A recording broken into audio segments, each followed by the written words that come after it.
தமிழ்நாட்டு மக்கள் அனைவருக்கும் எனது அன்பான வணக்கம். உங்கள் நலன் காக்கும் இந்த அரசு தொடர்ச்சியாக மேற்கொண்ட நடவடிக்கைகளால் கொரோனா என்ற பெருந்தொற்று ஓரளவு கட்டுக்குள் வந்திருக்கிறது என்பதை மகிழ்ச்சியோடு தெரிவித்துக் கொள்கிறேன். தமிழகத்தில் அதிகபட்சமாக ஒரு நாளைக்கு தொற்றால் பாதிக்கப்படுகிறவர்கள் 36,000 இருந்தாங்க. இது 50,000 ஆகும்னு மருத்துவர்கள் சொன்னாங்க. ஆனால் அரசு எடுத்த பல்வேறு நடவடிக்கைகளால் பாதிப்பு எண்ணிக்கை 15,000க்கும் கீழே குறைஞ்சிட்டு வருது.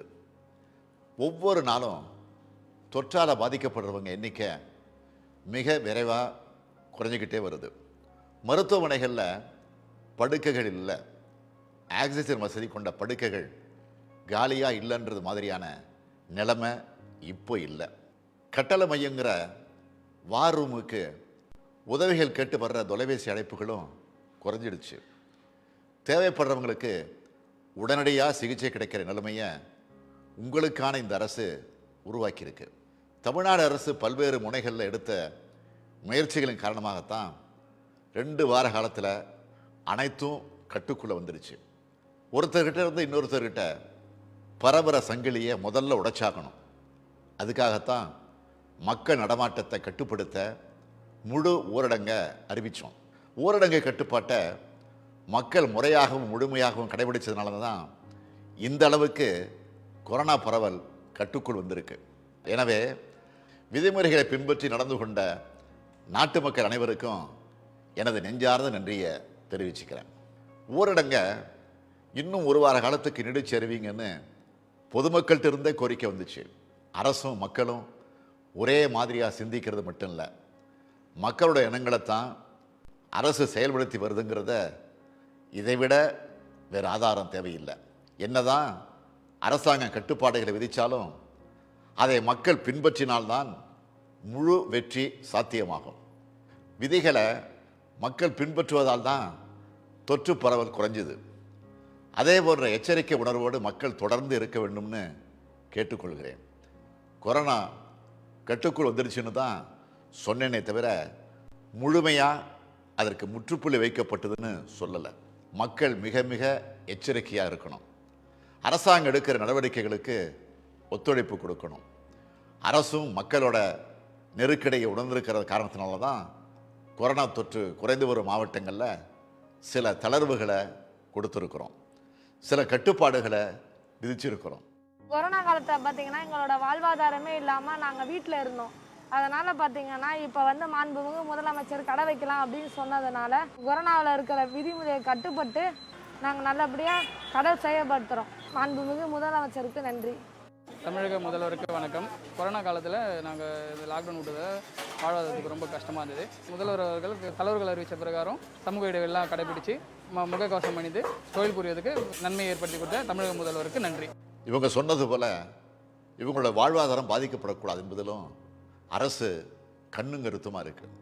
கொரோனாவும் முற்றிலுமாக ஒழிக்கப்படணும், அதே நேரத்தில் மக்களின் வாழ்வாதாரமும் பாதிக்கப்படக்கூடாதுங்கிறத ரெண்டையும் கவனத்தில் கொண்டு அரசு கட்டுப்பாடுகளை செயல்படுத்தி ஆக வேண்டியிருக்கு. அதுக்கு முழு ஒத்துழைப்பை வழங்க வேண்டிய கடமை மக்களாகிய உங்களுக்கு இருக்குது. இந்த தளர்வுகளுக்கான உண்மையான நோக்கத்தை உணர்ந்து மக்கள் செயல்படணும். தளர்வுகள் கொடுத்துட்டாங்கன்னு அவசியம் இல்லாமல் வெளியில் நடமாடக்கூடாது. தங்களுக்கு தாங்களே ஒவ்வொருத்தரும் சுய கட்டுப்பாடை விதிச்சுக்கணும்னு கேட்டுக்கிறேன். நமக்கு நாமே தான் முதன்மையான பாதுகாப்பு. வர்த்தகர்கள் விதிமுறைகளை பின்பற்றி தங்களது வணிகத்தை செய்ய வேண்டும்.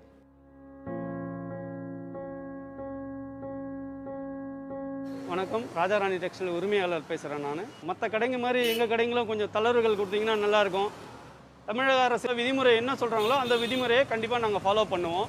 இந்த டெக்ஸ்டைல் சார்பாகவும் வியாபாரிகள், துணி வியாபாரிகள் சார்பாகவும் தாழ்மையுடன் கேட்டுக்கொள்கிறேன். தளர்வுகள் தர்றது முக்கியமல்ல, அந்த தளர்வுகளுக்கான நெறிமுறைகளை சரியாக பின்பற்றி ஆகணும். தேநீர் கடைகளில் கூட்டம் கூடுறத மக்கள் தவிர்க்கணும். தனி மனித இடைவெளியை கடைபிடிச்சாகணும். முடித்திருத்தும் நிலையங்கள்லையும் கட்டுப்பாடுகளை முழுமையாக கடைபிடிக்கணும். பல்வேறு விமர்சனங்கள் வருகின்ற நிலையிலையும் மதுபான கடைகள் திறக்கப்பட்டிருக்கு. போலி மது, கள்ள மது போன்ற தீமைகள் தமிழ்நாட்டை சீரழிச்சிடக்கூடாது என்பதில் இந்த அரசு கவனமாக இருக்கு. டாஸ்மாக் கடைகள் முழுமையான கட்டுப்பாடுகளை பின்பற்றி இயங்கும். கொரோனா கால கட்டுப்பாடுகள் மீறப்படுமானால் எந்த நேரத்திலும் இந்த தளர்வுகள் திரும்ப பெறப்படுங்கிறத எச்சரிக்கையாகவே சொல்லிக்கிறேன். கட்டுப்பாட்டை மீறுகிறவர்கள் தங்களுக்கு மட்டுமல்ல, இந்த நாட்டுக்கும் தீமை செய்பவர்கள் என்பதை உணர வேண்டும். காவல்துறை கண்காணிப்பு இல்லாமலேயே கட்டுப்பாட்டோடு நடந்துக்கிற மக்களா தமிழ்நாட்டு மக்கள் மாறணுங்கிறது தான் என்னுடைய விருப்பம். அந்த விருப்பத்தை நம்ம மக்கள் நிச்சயமாக நிறைவேற்றுவாங்க அப்படிங்கிற நம்பிக்கையும் எனக்கு நிரம்ப இருக்கு. முழு ஊரடங்குக்கு முற்றுப்புள்ளி வைக்கிற மாதிரி நீங்கள் நடந்துக்கணும். பொது போக்குவரத்து சேவையை விரைவில் இயக்கணும். பள்ளி கல்லூரிகள் திறக்கப்படணும். இப்படி ஒவ்வொன்றா செயல்படுத்தணும்னா அதுக்கு மக்கள் துணை அவசியம். தொற்று பரவலை தகர்க்கும் வல்லமை தமிழ்நாட்டு மக்களுக்கு உண்டு. மக்கள் சக்தியே உயர்ந்தது என்பதை விரைவில் நிரூபிப்போம். நன்றி, வணக்கம்.